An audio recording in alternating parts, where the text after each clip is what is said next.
Suphala Malay Sheetla सस्य श्यामला मातरम वंदे मातरम। 1908 সালের 11ই August কিংসফোর্ডে বন্দে মাতরম বলার দোষে যে বালককে বেত মারার হুকুম দিলেন ব্রিটিশ সরকার, তারই পক্ষে দাঁড়িয়ে ক্ষুদিরাম বসু ও প্রফুল্ল চাকি সাহেবের ফিটন গাড়ি লক্ষ্য করে বোমা চালালেন মুজফ্ফরপুরে। সাহেব নিহত হলেন না, তবু নাবালক ক্ষুদিরামকে ফাঁসির হুকুম দেয়া হলো। জননী কুলহ তুলে পক্ষে শান্তন বাস দেহ তুলে চোখে কাঁদিছে তব চরণ তলে 30 কোটি নর নারী।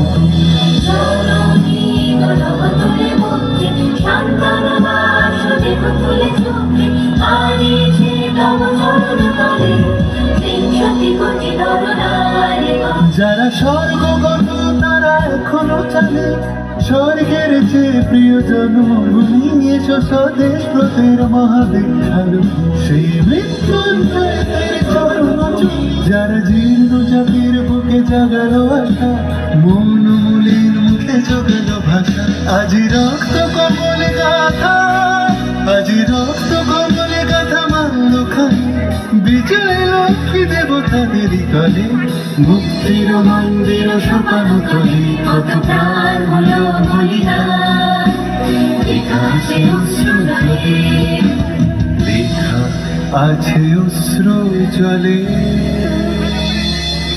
9 সেপ্টেম্বর 1915 ইংরেজদের সঙ্গে সম্মুখ সমরের স্বাধীনতা ছিনিয়ে নিতে অস্ত্র আনার পরিকল্পনা করেন যতীন্দ্রনাথ মুখোপাধ্যায়।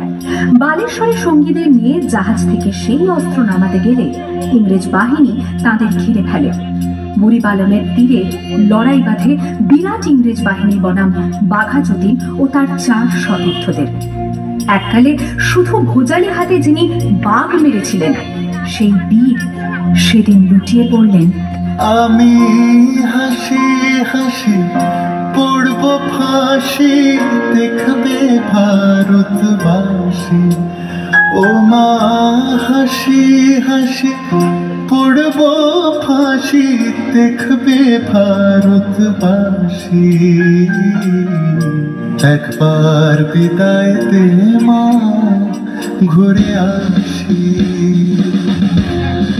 18 এপ্রিল 1918 মাস্টারদা সূর্য সেন ও তার 65 জন শিষ্য মিলে পরিকল্পনা করে চট্টগ্রামে ব্রিটিশ পুলিশের অস্ত্রাগার লুট করেন এবং তারপরে লুকিয়ে আশ্রয় নেন জালালাবাদ পাহাড়ে।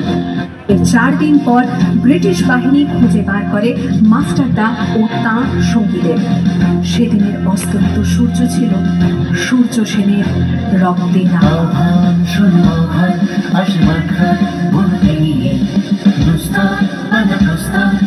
বন্যার মতো বেরিয়ে আহ্বান শোনো আহ্বান হাসি মাখান বেরিয়ে বন্যার মতো বেরিয়ে যুব সঞ্চিত শক্তি দিয়েছে সারা হিমগিরি সন্নতি সূর্যের ইশারা। যাত্রা শুরু উচ্ছ্বাস ছুটি দুর্বার লেগে তটি উত্তাপ থাকে উত্তাপ নাচে মুক্ত শতনটিনী। যাত্রা শুরু উচ্ছ্বাস ছুটি দুর্বার লেগে তটি উত্তাপ লাগে উত্তাপ নাচে মুক্ত শতনটিনী।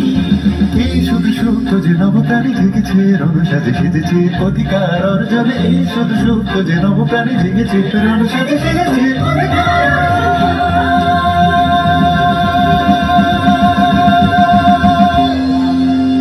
8 ডিসেম্বর 1930 বিনয় বসু, বাদল গুপ্ত, দীনেশ গুপ্ত সাহেবী পোশাকে ট্যাক্সি থেকে এসে নামলেন রাইটার্স বিল্ডিং এর সামনে। সোজা উঠে গেলেন দোতলায়। সামনেই সিমসনের ঘর। দ্বাররক্ষীকে ঠেলে ঢুকে গেলেন ভেতরে। বন্দুকের আওয়াজে গর্জে উঠল রাইটার্স। লুটিয়ে পড়লেন সিমসন। এরপর রাইটার্স বিল্ডিং এর অলিন্দ বারবার গর্জে উঠল বিপ্লবীদের গুলির শব্দে। তারপর টেগার্ট সাহেব তার বাহিনী নিয়ে ঘিরে ফেললেন বিনয়, বাদল, দীনেশকে। तेरे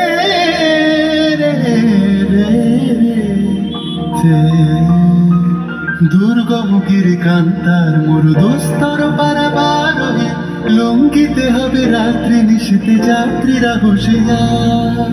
24শে সেপ্টেম্বর 1932 মাস্টারদা সূর্য সেনের মন্ত্রে দীক্ষিত প্রীতিলতা ওয়াদেদার 15 জন সশস্ত্র বিপ্লবীকে নিয়ে পাহাড়তলি ইউরোপিয়ান ক্লাব আক্রমণ করে আগুন ধরিয়ে দিলেন।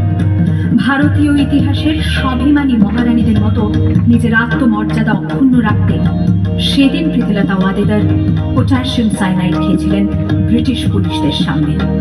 ফুলিতেছে তরি ফুলিতেছে জল ফুলিতেছে মাঝে বল, ছিড়িয়াছে বালিতে ধরিবে হাল আছে কালিম্বল।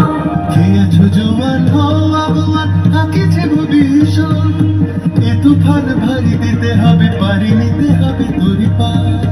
দুর্গম গিরি কান্তার মরু দুস্তর পারাবারোহী, লঙ্ঘিতে হবে রাত্রি নিশীথে যাত্রীরা হুঁশিয়ার। 29শে সেপ্টেম্বর 1942 তমলুকের মাটিতে কয়েক হাজার ভারতীয়কে নিয়ে যিনি পুলিশ স্টেশন ঘেরাও করার লক্ষ্যে হেঁটেছিলেন, সেই সত্তরোর্ধ্ব মাতঙ্গিনী হাজরা পুলিশের নির্মম গুলিচালনা ও লাঠিচার্জ সত্ত্বেও তার হাতের পতাকাটি মাটিতে লুটোতে দেননি।